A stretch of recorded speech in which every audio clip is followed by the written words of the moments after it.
Hey everybody, we're live. It's Nina Hart, president of the NNBA, and Casey Goff, member engagement coordinator on this beautiful Tuesday afternoon-ish, noonish. How's everybody doing? I'm going to open up the chat just so you guys know if you're on.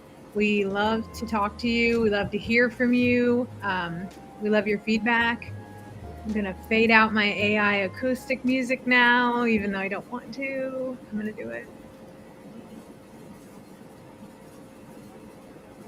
Chat is open.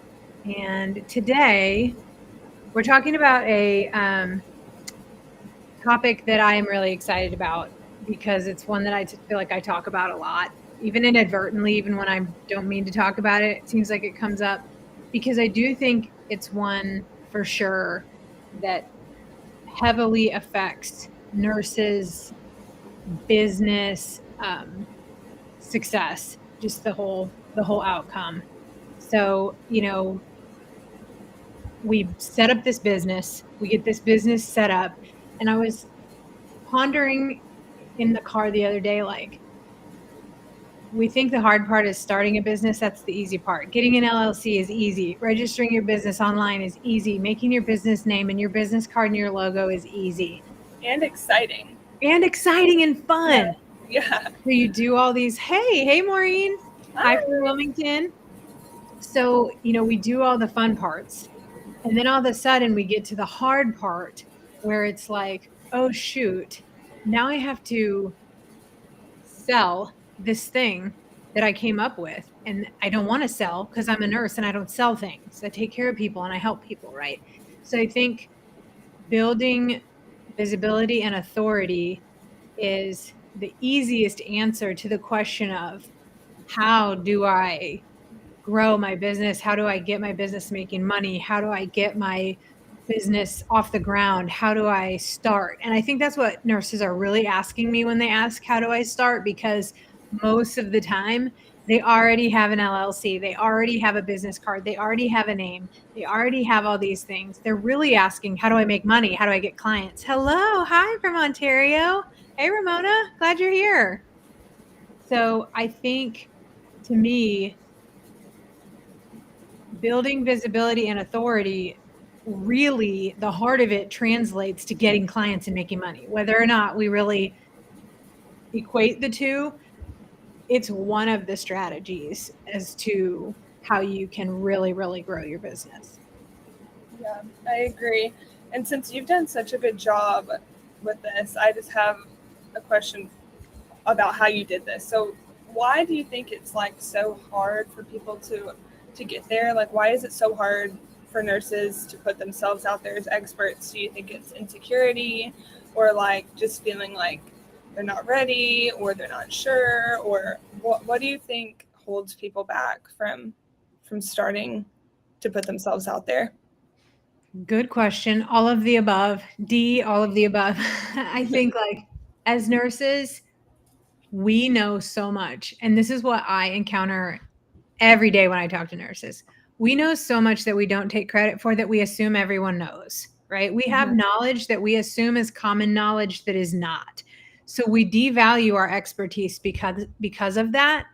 And then it's kind of a two-edged sword because we also just assume that other people know that we know certain things. So there's kind of this, well, I shouldn't have to say this. You should already know.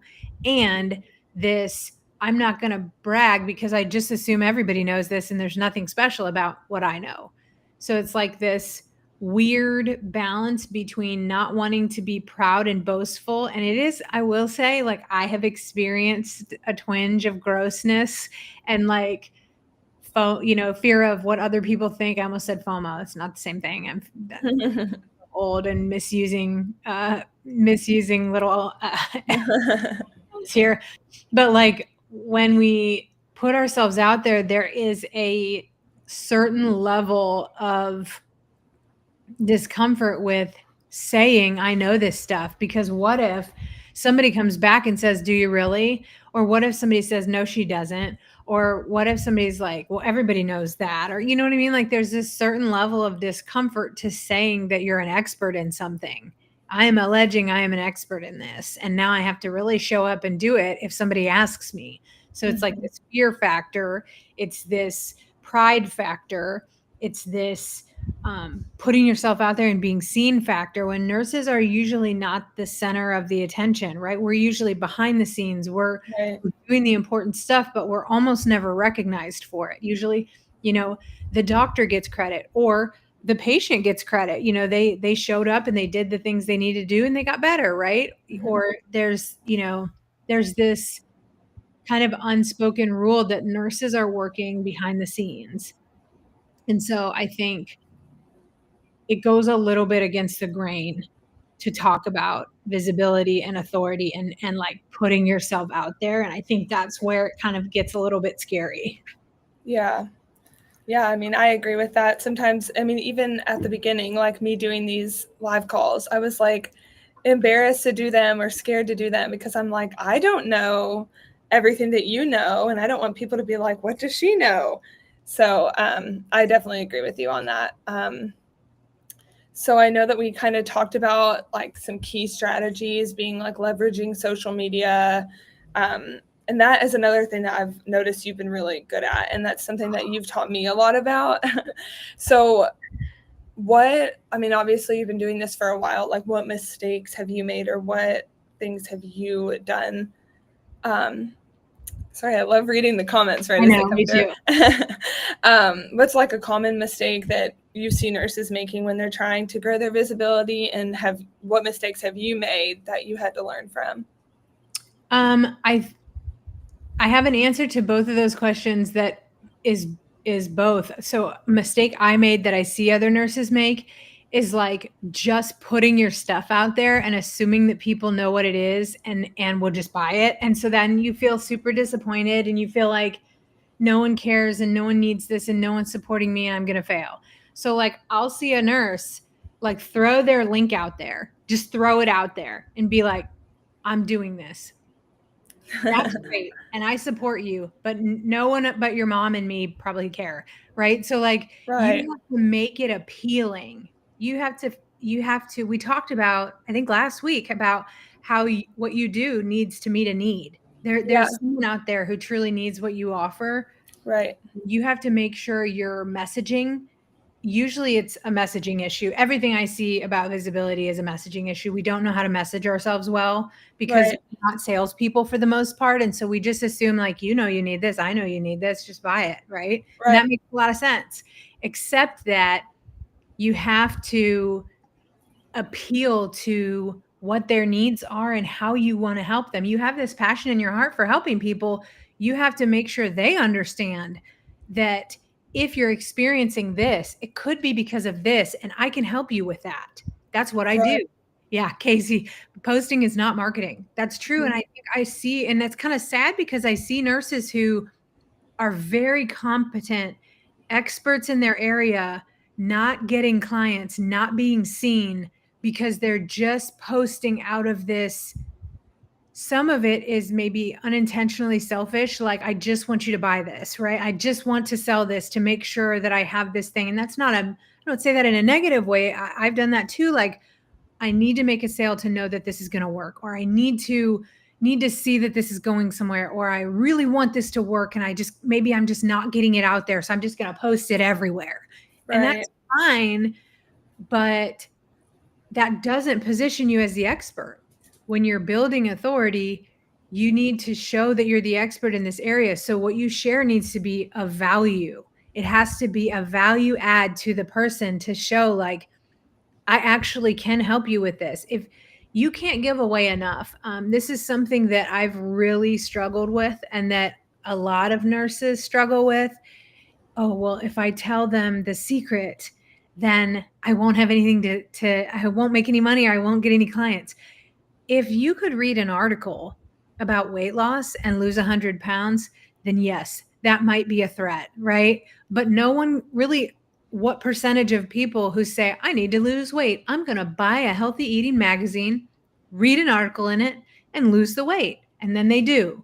Hardly anyone. yeah. Because everyone knows how to lose the weight. It's just Right. like the accountability, finding someone that can Yeah. help you like with your macros. And something I did want to point out too, and you might have said this like in other words, but when you walk into a patient's room and you say, "Hi, I'm Casey, I'm going to be your nurse.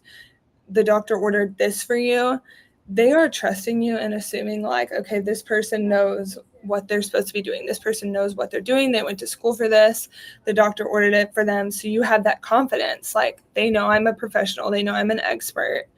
And I think when you branch out, like you don't have that confidence that like everyone else trusts you. Whereas when I go to a patient and I'm a psych nurse and I say, the doctor says we need to go up on your Tegretol and we need to get your blood work for this and we need to do this and that and the other, they're like, okay, well, she knows what she's saying. This is what she does.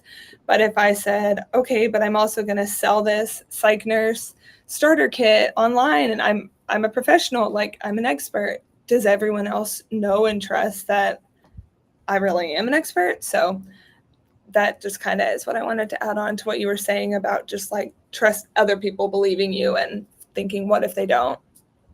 And I think the way that that translates exactly what you're saying is by showing up with authority and that expertise and if you keep that all to yourself because you're worried that you won't make money without it or that you're giving too much away, then you're losing the opportunity to build that know, like, and trust and validation. Mm-hmm. Yes, you get paid for implementation, not information. That's right. I like that. You should TM that somewhere. Implementation, not information. That's really great, Casey. Thank you. The other story I wanted to tell really quick because you reminded me of it when you were talking about like how you were kind of hesitant to show up for lives. Mm-hmm. In 2020 or 2021, I did the Nursepreneurs Pitch Fest. And I don't know if you remember this, but I had to submit a 2-minute pitch and a 5-minute pitch of my company of Heart Healthcare Solutions via video to qualify for the live pitch. Now, I've done a ton of Zoom trainings for teams, right? For hospice. I've spoken in front of, now at this point I hadn't spoken at all in front of like a audio, like a conference, but I had spoken Mm-hmm. for education purposes. Right. Recording that 2-minute pitch and that 5-minute pitch took me over 100 tries. And of course, Jed picked up my phone and was like, "Hey, this is Jed from Heart Healthcare Solutions." Ran through the whole entire thing start to finish in one take and was Of like, "Why are you course. making this so hard? It's so easy." And I'm like, "Because I sound Okay. like a robot and I look like Yeah. in a trance. Like I couldn't Yeah. So connect awkward. with the camera and I couldn't execute my script and it was so painful. And now I feel like in some ways just the discipline of showing up, like you're definitely more comfortable on lives now, even Yeah. after you, the discipline of just showing up and just sharing who you are, Mm-hmm. it really stands for really makes the What was air that? conditioner. No, what is You hear it? that? No. Super loud, like refrigerator kicked on. I know it's not yours and I don't have a refrigerator. No, I don't. I would hear it if it was mine. It's weird. It's like a Yeah. robot, like a transformer noise. Oh, nice. Huh. You still hear it? Yeah. Mhm. A little bit. Should I mute myself? Try. I don't know how. Okay. Then it's fine. I don't know why I even offered. It doesn't matter. It's not bad. It's not that bad. But Well, it really has a lot of value just to show up and share yourself with people. And I think nurses underestimate that people don't care or that they don't have anything to offer or that they don't know what to talk about or they don't have a content strategy or all these things and if that then this and it's like we just overcomplicate the heck out of it, right? And it yeah, just doesn't have to be that hard. It can just be sometimes like sharing something that really means something to you or that might connect or might not connect with somebody yeah, else. And I think we underestimate and undervalue that a lot. yeah. I also think like I struggled with that a lot because, with being an LPN, I just thought I was not qualified to do anything. And I was like, no one will ever, well, because they kind of make you feel that way. Like when you're in school and stuff, like make sure you become an RN, make sure you go back so you can like be a real nurse. And I always just felt like no one's ever going to take advice from me or do anything for me because buy anything from me because I'm not an RN, which has been such a I held myself back in that way because I've had now, my little side hustles for over 2 years. I've made good Yep. money and I have a doctor that trusts me fully. And within all my jobs, I have so much respect. And I just feel like, okay, you got to get out of your own head, whether it's being afraid to pitch your product or being afraid that you don't have enough schooling or being afraid that people don't trust you. If they don't trust you, then they're not your clientele. That's fine. I really like that you said that because I feel like that's a huge thing and I see that all the time. And I literally just talked to a nurse last week that was like, I'm going to go back. I'm going to go back for my degree in business and I'm going to pay for a degree in AI because I want to do consulting. And I'm like, I don't know how to say this in a way that doesn't sound like I'm devaluing education. I hope that everybody knows that with a PhD and a master's, I deeply value education, right? Like it's not that. But if you are going back to school thinking that piece of paper is going to give you the confidence to start your business, no matter what it says, no matter if it says business MBA, if it says AI, Smartest person alive. smartest person. Congratulations, you're now the smartest person alive. It doesn't matter. It will not. No one, not one client I've ever had has asked me to see my diploma or my credits or my transcripts. They don't care. Have you helped someone through survey before? Yes, I have. Well, you're good with us then. They want to know what Right. you've done. They want to know Right. how you've helped people like them with the problem that they're having. And Exactly. I think that we sometimes, in an effort of like self-protection, like, well, I'm not good enough unless I do XYZ and then I'll be good enough. And it's like, no, that's not true. You have the expertise, you have the qualifications you need, you have everything you need to be a business owner. And I also say, like, and again, I'm definitely not belittling gas station owners, but anybody can go open a gas station and open a franchise or a Chick-fil-A or Culver's. You don't have to have a business degree for that. You don't have to be a nurse for that. You don't. So any nurse can open any business they want. You don't have to have a degree or a certificate or even a license. Yeah. I've talked to nurses, and if you're not doing nursing care and using your nursing license, you don't have to have a nursing license to run a gas station, right? So you can run any kind of business you want. There's very little other than our translatable skills that business requires. You know what I'm saying? Right. Like these are things that keep us from showing up as who we need to be. But the issue is like there's very few rules in business other than like the laws that we're required to follow. Like business does not conform to the same policies and procedures and checklists for nursing, and they don't exist in business for starting a business in most situations, right? You Right. can try and Google that, but it's probably not there. You have to come up with it yourself. And it's not going to be like anything else. And that's the whole point. The whole Yeah. point is that yours is going to be different and it's going to be you and it's going to be unique, and that's what's going to make it great. Yeah. Yes, It- schools give us the knowledge, but business requires the confidence that comes from experience, from your expertise, from what you've learned, from what your process and approach is that is different from anybody else's. for sure. For sure. That's like in sales, what they always say is like you can teach a nurse how to take a blood pressure, you can teach someone how to use a system, but you can't teach people how to like talk to people and be empathetic. And I think you have to learn how to do that over time. Um, so something else that we had kind of talked about was like engaging in collaborations and networking. And I know that's a very intimidating subject for some people.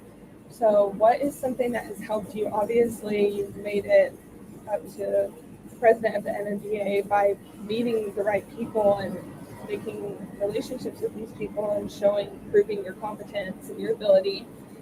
So, how can you make these new um, relationships without feeling like awkward and icky, because sometimes it feels very salesy and like I'm just messaging you to tell you about my new product, or The answer to this is very counterintuitive, and it's not the answer you think it would be. I had so much success in this area because I had to change my mindset around the value that I was taking away from conversations. So I started to feel like at one point, like I need to be selling, selling, selling. I took this advice from this business coach, and you got to be getting leads and lead generation and ads and workshops. And those things are great. Nothing wrong with that. But when I kind of changed my mindset around, like, when I saw that that wasn't working for me and it didn't feel good and it didn't feel aligned, I kind of pivoted my strategy to I will talk to anyone about anything, and I will not sell them anything at all. So I right, started having conversations. I started reaching out on LinkedIn. I started reaching out to NNBA members and saying, like, hey, I want to learn more about what you're doing. That is like my signature go-to line to open up every conversation. And then if they said yes, they were willing to tell me about themselves, I would be like, can we hop on a Zoom when works for you? And I would yeah, get on Zoom with them, and the key here is I literally just learned about them. And when you show up with the heart to serve, like, I just want to learn about you and what you need. I really believe that you'll be connected with the right people at the right time, that you'll have the opportunities that you need, and that you'll also get clients from that. Because half the time, those phone calls would end with something like, well, wait, how can I help you? Or what do you do? Hold on. yeah, Like, people are yeah, not unaware that, like, you exist, right? Especially yeah, when you're having a one-on-one conversation, they're like, well, wait a second, I just told you all about everything I need and you offered to help me, right? right. What do you It's need? And kind I'm of like, fair. well, if Yeah, you know any hospices, connect me. And they would. Or even by the end of some calls, I'd be like, tell me how things are going in your business. And half the time nurses would say, I really want to create a course and I'm totally stuck. I don't know how. I really want to start consulting and I can't figure out what my specialty is. And I would help them through it right there on that call. They were not a client of mine. I was not their coach. I would say, well, it sounds like you're trying to do this, but your expertise is actually in this. And you could market that as a consulting education or as a license it as a program, or here's what I use for my courses, and show them my course and just give them resources that I had or things that I had learned along the way that I thought might be helpful. And not only did that result in real true relationships that have supported me for 5 years now, but it also resulted in clients who came back and said, I took your advice and it's going really well, but now I'm ready to go to the next level and I want to pay you for coaching. Literally, like, that would come back to me when I never sold them anything. And so yeah, I think it goes back to authentic communication and authenticity, and showing up as who you are and with the heart to serve and not to sell. And I think my pet peeve that I really get on to nurses about is trying to sell when you have nothing to sell. Like, I see this so much, is that nurses are like, I need to sell. I need to sell. I need to make money. I need to get my stuff out there. And I'm like, well, what are you selling? I don't know. I don't have a product yet. And I'm like, well, then what are you getting out there? You don't have a product to sell. How are you right. selling? What are you going You to make should an just be ad? making relationships at this What point. website are you trying to pay $5,000 to build when you have nothing to sell on it? Like, that selling comes last, selling comes after you you do all these other steps and you feel confident in what you have to offer and you build relationships and network. Then you can say, I also have this I can offer you. I also can support you in this way. Framing it as a relationship building has helped me relax and enjoy, as I am not trying to sell. Good. I'm glad. That it helped me a lot as well. It really did. It really helped me feel like there's no pressure here. I'm not trying to get anything out of you. I'm just trying to support you. And if you need my help, you'll ask for it. And, or if I hear a need, I'll offer, how could I help you support that need? And maybe that's not even paid. I'm just going to help support you by connecting you to somebody else, right? Or making a referral. Right. Well, that kind of leads me into my next question I was going to ask you, but really kind of answered the question is, just kind of talking about like speaking engagements, guest features on podcasts or blogs or whatever.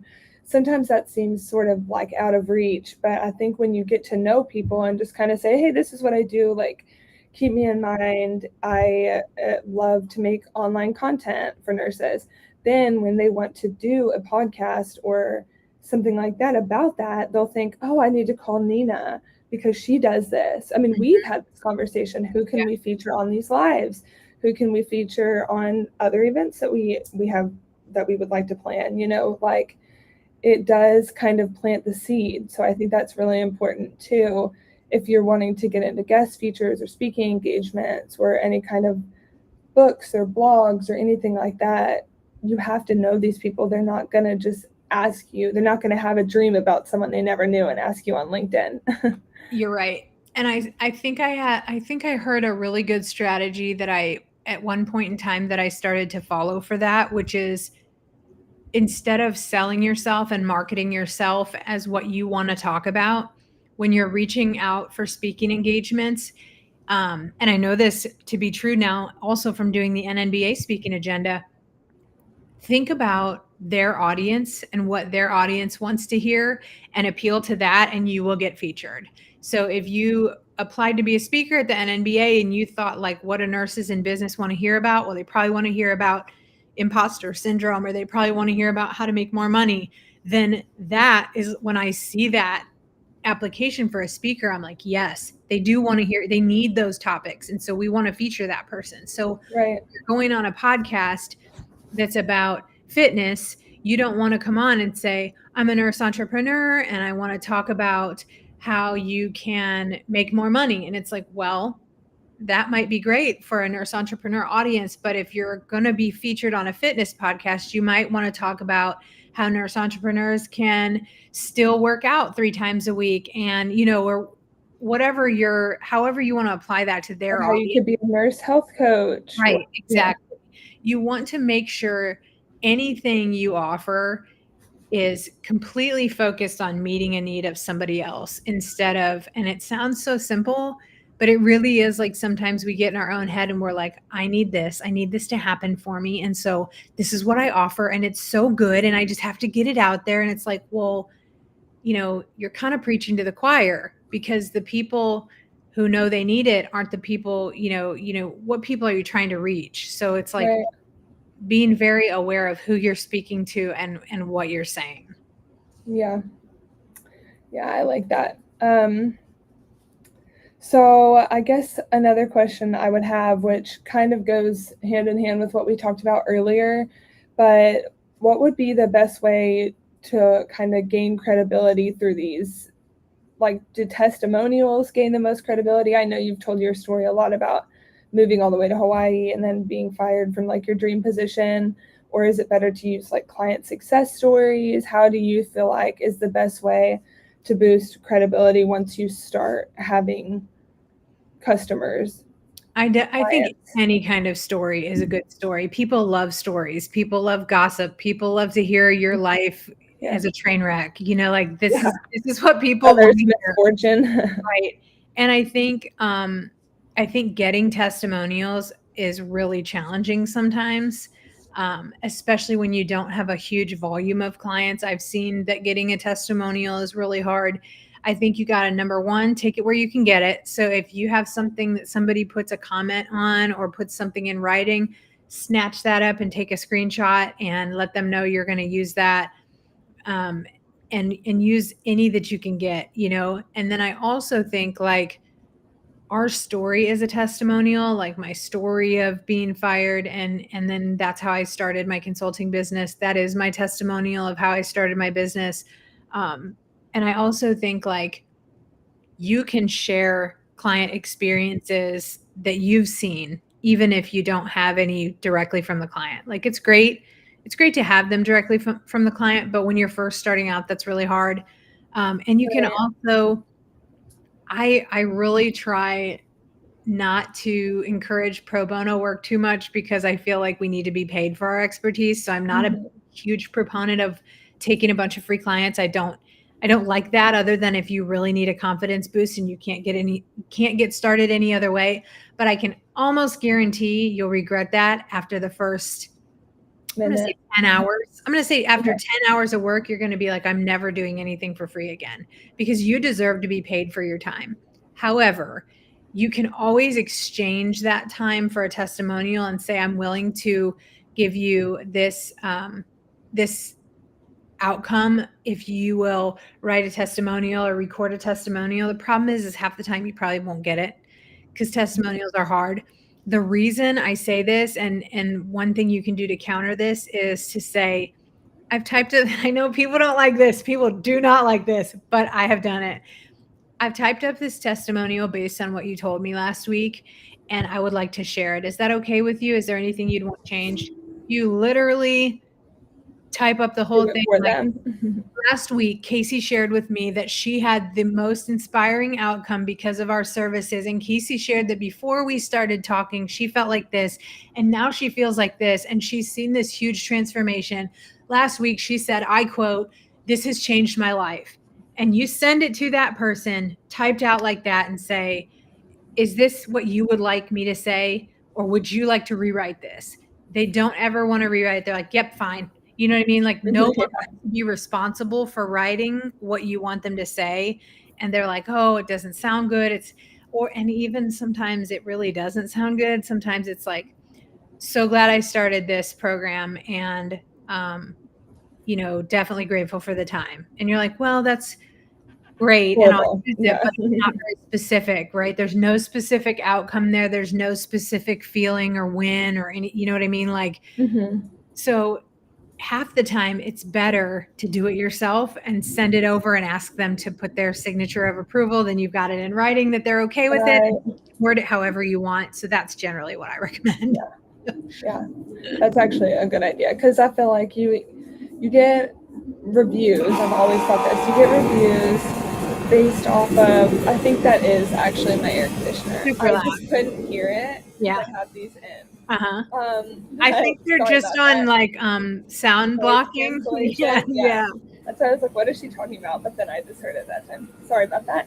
No, that's If I'm inside, Millie's jumping around. If I'm out here, my computer's overheating and the air conditioning's going. But so lost my train of thought there. But I was gonna say, if people leave reviews, a lot of times, like when I did sales for like Verizon, we were always taught really, really angry customers and really, really happy customers will leave reviews, but people that had like a good experience, just like, yeah, I'd go there again. That's good. Don't ever. yeah. So it's like you might get the one that's like, this was the best thing I've ever done, this coaching program, or one that's like, this isn't worth my money. But the one that's like, yeah, I had great success, but now I'm busy and I don't want to do a testimonial. Yeah. So I agree that it is a good way to do that. It's just to send it to them. I also think that when you're talking about coaching, Maureen said, I've traded coaching for testimonials and it's worked well during and right after training and certification. I think that's a really good point, that it's just to get started, right? You want to make sure you've got those clients who are happy.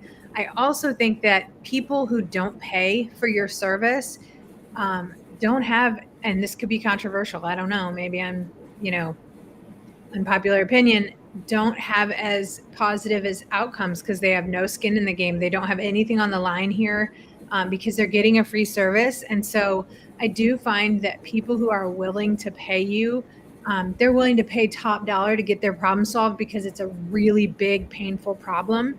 And something that I learned early on was speaking to the pain and the promise. When you're trying to get clients, you want to talk about what their pain is and what you're promising to help them with.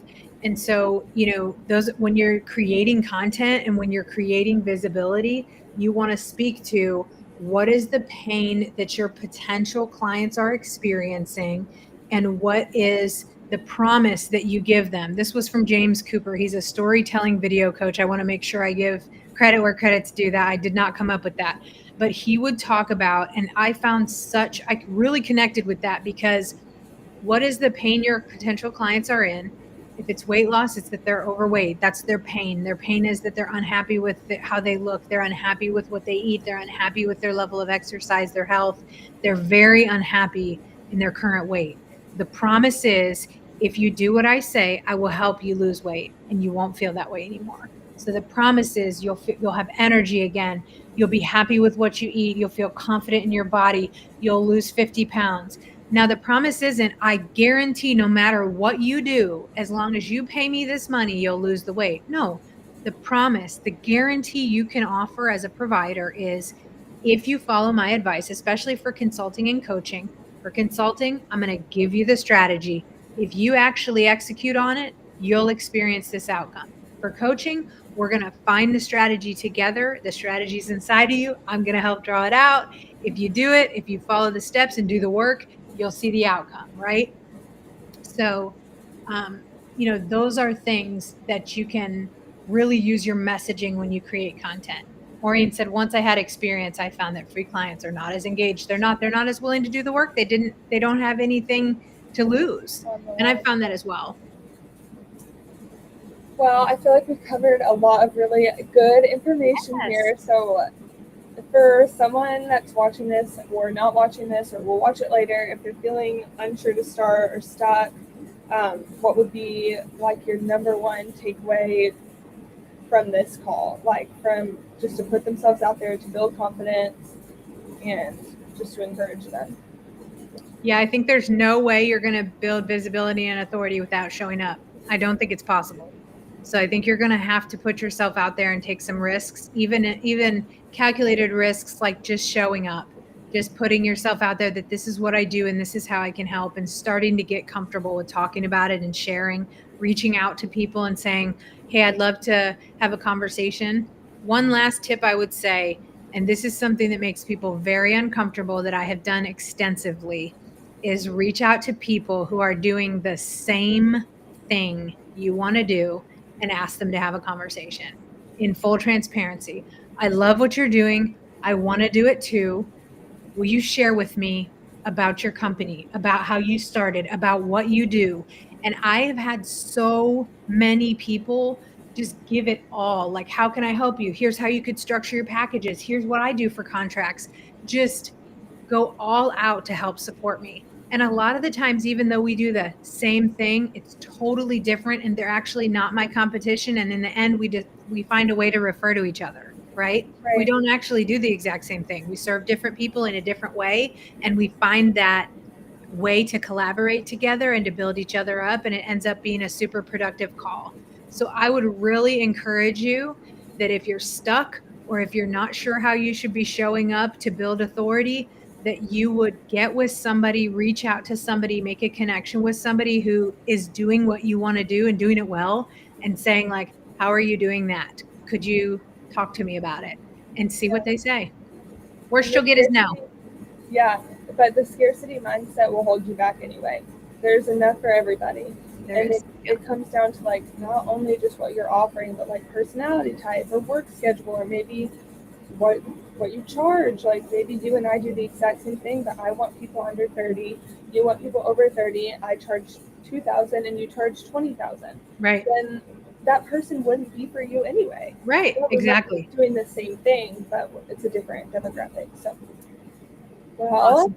That's great. I think we have a lot of really good information about just like building visibility and authority. And I think that can be kind of hard for people starting out because they feel like I put all this effort into starting and now I'm stuck. So, and I also want to just plug that we have some really good content coming up at the conference about just expertise in general. All of our speakers, not even specific. We have a bunch of really good strategies at the conference, but I also want to say like just the expertise of our speakers themselves and being in the same room with them and hearing about what they're doing, you learn so much. I know we have Bridget Montez is doing demystifying SEO, how to get found online without the overwhelm of social media. So I just wanted to plug that one. Teresa Sanderson is doing how lead magnets drive sales and grow your business.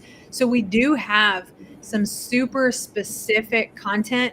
Donna Cardillo is doing power networking, the key to business success. So right in line with these topics, we've got a ton of super specific topics. And Michelle Podlesny, the previous president, is doing a marketing you from pitch to profit pre-con. So if you're stuck on visibility, authority, marketing, showing up, being seen, putting yourself out there, being found, we have Psychology, so AI. many good topics at this conference that will help you with that. So I just had to plug that, I because can't believe I did it. It's I so know hot out I'm here. like, I can't even Lacey, think. she's not going to do it. She's going to I'm make like, me do it. I It's okay. know. I had it on my mind. I had it on my mind that I wanted to make sure that, it's great to sit here and listen to us talk about this live and to chat through questions and to chat about, different areas that we could help and give tips. But this conference, if you're looking for meat and you're like, no, this advice is great and it's inspiring, but I need meat. I need strategy. I need something specific. I need specific guidance. That is really where you're going to get it, is at the conference. And a lot of these speakers are so willing. And I know this because I know them personally. They're my friends, are willing to talk to you after. They're willing to sit down and get coffee with you at the conference. That's what this is all about, is that networking component, and that relationship building component is really what it's about. So I would love to see you there. I don't think so. No, the conference is in person. So we do have recordings of certain classes and different pre-con workshops and things like that. And I can put the link in there to the store if you just want to look at like the e-learning center where we've got different topics. There are like workshops in there that are specific to things, but the conference itself is in person in Vegas, July 17th through 19th. And no one's ever been more excited than these two people right here. Like, for everyone I know, I apologize in advance if you know me and you are like, if I hear about this conference one more time, I will die. I'm sorry. I'm sorry. That's all I think about. Yeah. I can't help it. It's all I think about. It's the most exciting event of my life for the last 5 years. So And she's had 5 kids, 4 kids. okay, second, third, fourth, fifth most exciting event. Okay, maybe sixth if I count Mary and Jetty, but it's a very exciting time for us to be able to be in person together, and it builds that camaraderie and that networking that you just don't get online. You just don't. You're not going to get this out of a messenger conversation or even a Zoom call. Sitting with someone in person and listening to their story and sharing your story and asking them questions and picking their brain, it is highly, highly valuable. So I can't wait. I am excited. All Well, right. I am looking forward to it, and I can't wait to see everybody there. Me too. Bye, guys.